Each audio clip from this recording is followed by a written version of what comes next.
a renewed push by some to soften marijuana laws in the state of Idaho. This as we're just days away from inaugurating a new governor and beginning a new legislative session. 6 on your side's McKenna King has the latest in our continuing coverage.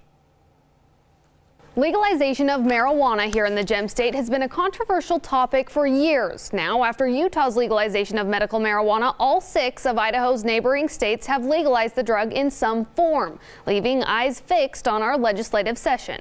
If the result we're trying to achieve is to lock up, elderly cancer victims who happen to go across the border and buy some marijuana, that's the policy we have in place today. An argument posed by the Idaho Freedom Foundation, which says now is the time to have a discussion on what Idaho's public policy is and what we want it to be moving forward in regards to marijuana legalization. 30 states have medicinal marijuana. Idaho doesn't even allow the CBD oil. I think that made a step last time, and people are starting to get comfortable with it, especially when they hear stories about how effective it can be, especially with young children. While its usefulness may be making progress in the minds of the people, people are starting to recognize that there are more dangerous things out there. Alcohol is more dangerous. Opioids are more dangerous. Its progress in the legislature has been at somewhat of a standstill. When it comes to our laws, they are outdated, and the legislature is going to have to take some steps to recognize that this is a growing problem. Now, with the recent signing of the Farm Bill allowing the cultivation of hemp, Idaho is again left lagging behind a national trend. In order for Idaho to take advantage of this new law,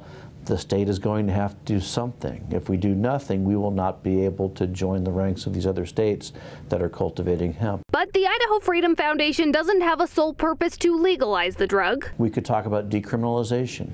You don't have to necessarily legalize marijuana, but you could decriminalize possession of small amounts, for example. Making it less difficult for those folks who purchase marijuana legally to travel through the Gem State. And Hoffman says the Freedom Foundation's work to decriminalize the drug will be their biggest initiative in the legislative session, which begins on Tuesday. In studio, McKenna King, 6 on